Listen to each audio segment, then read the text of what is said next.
Bonjour, la Croix donne le ton. Ce mardi, on parle de l'élection du pape dans vos journaux. C'est l'heure du choix, les cardinaux entrent en conclave et l'éditorialiste du Figaro relève ceci. En bonne logique, l'événement ne devrait intéresser que les catholiques et pourtant, c'est l'hommage paradoxal que la société contemporaine rend à l'Église catholique, vieillissante, mais la seule internationale qui vaille.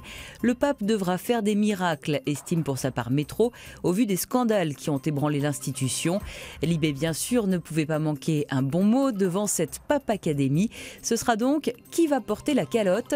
Le quotidien ajoute qu'il va falloir s'efforcer de choisir un pape sans casserole. François Hollande n'a pas de casserole pour ce que l'on en sait, mais sa cote est mise à mal par la crise. Il s'efforce de retrouver la confiance en province, à Dijon. Le Figaro analyse la méthode. Pour le journal, l'équation semble impossible. Comment parvenir à échanger naturellement avec les gens alors qu'on est président de la République et qu'une centaine de journalistes sont accrédités pour suivre votre déplacement ? À lire l'article, il y parvient, tant bien que mal. Libération serait presque plus critique avec cette question. Il est où le président de tous les Français ? Dans la foule, au détour du déplacement, des voix de gauche s'élèvent et lui rappellent ses engagements, tandis que d'autres sont sous le charme de ce bain de foule. Et pendant ce temps, le Front National guette et gagne du terrain.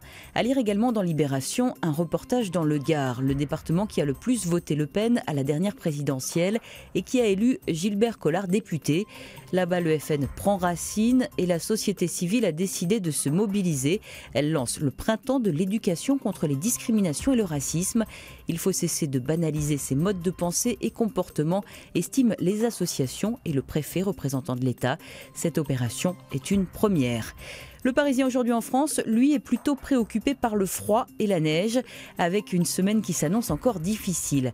Alors que le printemps tarde à venir, comment résister, s'interroge le quotidien.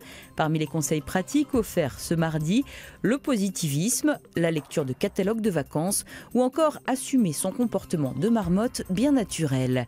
Et on termine cette revue de presse sans transition par cette image du jour signée Plantu. Il y est question d'arguments et d'égalité des sexes. Bonne lecture et à demain.